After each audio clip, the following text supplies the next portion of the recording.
Good morning, and today's just for today from Narcotics Anonymous is called Real Values. It's for September 1st. We become able to make wise and loving decisions based on principles and ideas that have real value in our lives. Basic text, page 105. Hey, kitty. Addiction gave us a certain set of values, principles we applied in our lives. You pushed me.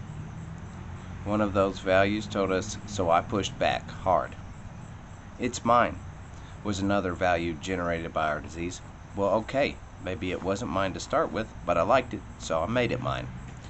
Those values were hardly values at all, more like rationalizations, and they certainly didn't help us make wise and loving decisions. In fact, they served primarily to dig us deeper and deeper into the grave we'd already dug for ourselves. The 12 steps give us a strong dose of real values, the kind that help us live in harmony with ourselves and those around us. We place our faith not in ourselves, our families, or our communities, but in a higher power. And in doing so, we grow secure enough to be able to trust our communities, our families, and even ourselves. We learn to be honest no matter what. And we learn to refrain from doing things we might want to hide. We learn to accept responsibility for our action. It's mine is replaced with a spirit of selflessness. These are the kind of values that help us become responsible, productive part of the life around us. Rather than digging us deeper into a grave, these values restore us to the world of the living. I am grateful for the values I've developed.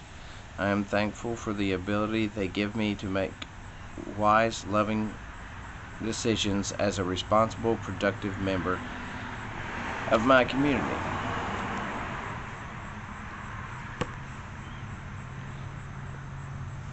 Oh man, values.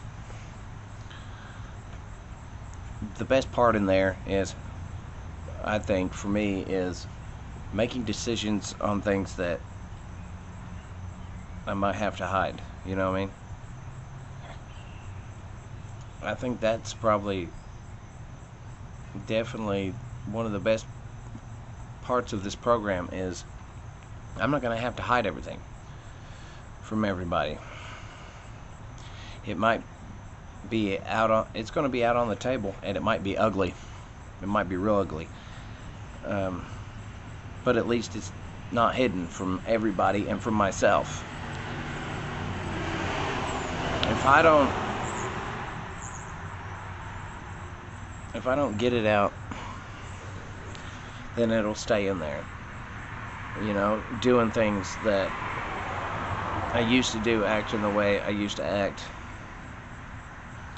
and feeling the way I used to feel. That was the worst part of living in addiction. I mean, if drugs and alcohol had no consequences and didn't make us do things that we wanted to hide, then what would be the problem, other than health problems? It's all the behavior, That's the worst part about being an addict, is the behavior. And the thought process. And the feeling of hopelessness and the power that I can't do nothing about nothing. I can't find a better way to live. I can't do anything to make my life better. Nothing. But I can. Now, today, and I'm reworking the steps, and I'm on my first step. And I'm taking my time like my sponsor suggested. And he said, live life. And that's the best thing. When I'm working the step, I'm living life. More things are going to pop up around me that I can put into the question that I'm answering. So, right now, I'm kind of letting life live me, you know.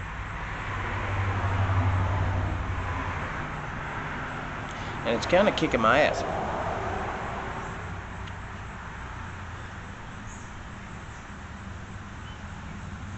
Because I'm used to handling everything. And I'm every time I think I'm going down the right road, I'm not. Or maybe I am going down the right road. It just don't look like it, you know. But I don't have to be the person I used to be, and I don't have to look at life today as hopeless like I used to.